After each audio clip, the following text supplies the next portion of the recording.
Good morning, this is Kamera again. We're on day number 89, 1 Samuel chapter 13 through 14. Saul is king now, and he gathers this troop, these people who are to go out to battle. They want to take back their land from the Philistine army, for the Philistines, period. Philistines had them hemmed up really bad. They were all over. Saul calls a revolt throughout the land. Let's rise and take our place back, our lands back. And so he gathered so far 3,000 special troops. He sends 1,000 with his son. Okay, Philistines have so many warriors. They have so many. The Bible says it's like sand on the seashore. There are so many of them. So Saul, he goes out to a certain location. He and Samuel had agreed that in 7 days that Samuel will meet with them. So once Saul is there waiting on Samuel. Samuel never arrives, right? Well, he felt like Samuel's taking so long. The men start to fade away, like to leave. And so Saul does this thing he know he should not be doing. He feel like he should, clearly, if he does it, right? He's getting impatient. He have his own little burnt offering.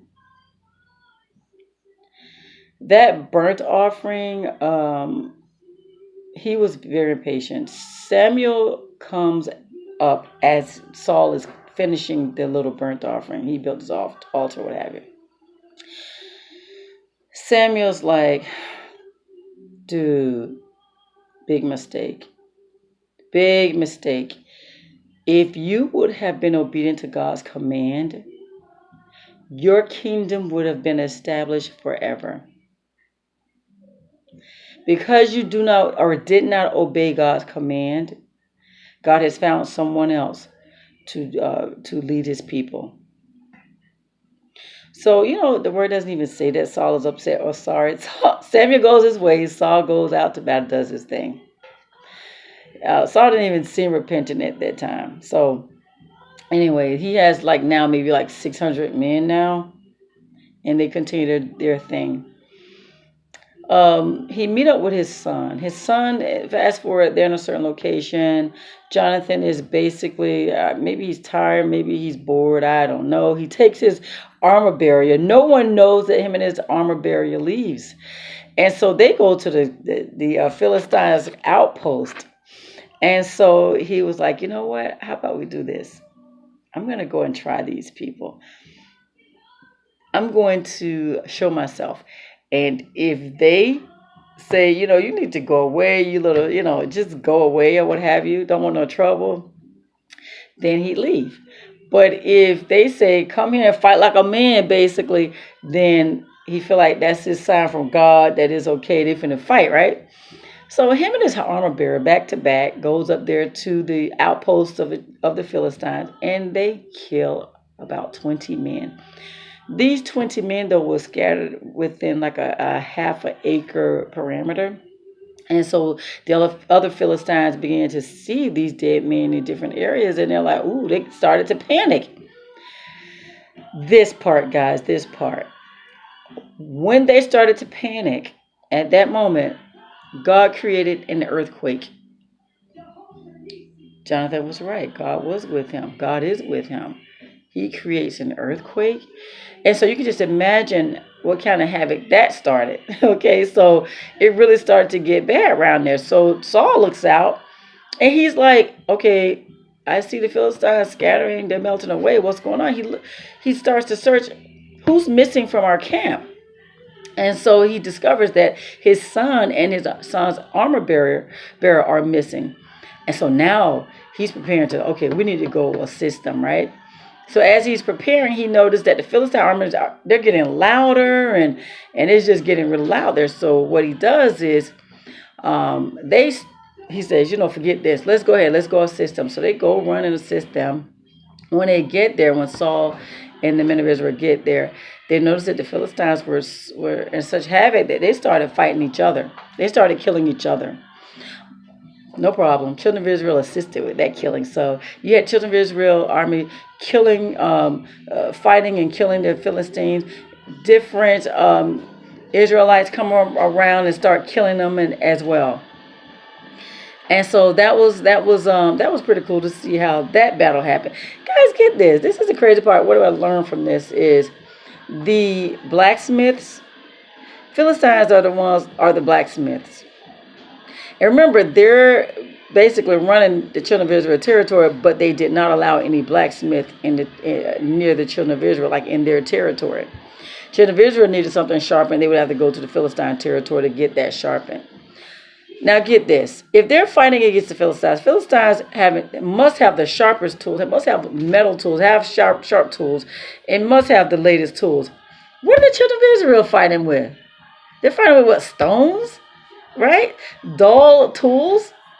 I don't know, but they won that battle. Okay, so Saul is all heated. He wants to go ahead and let's get this thing over with. Let's go and defeat these Philistines.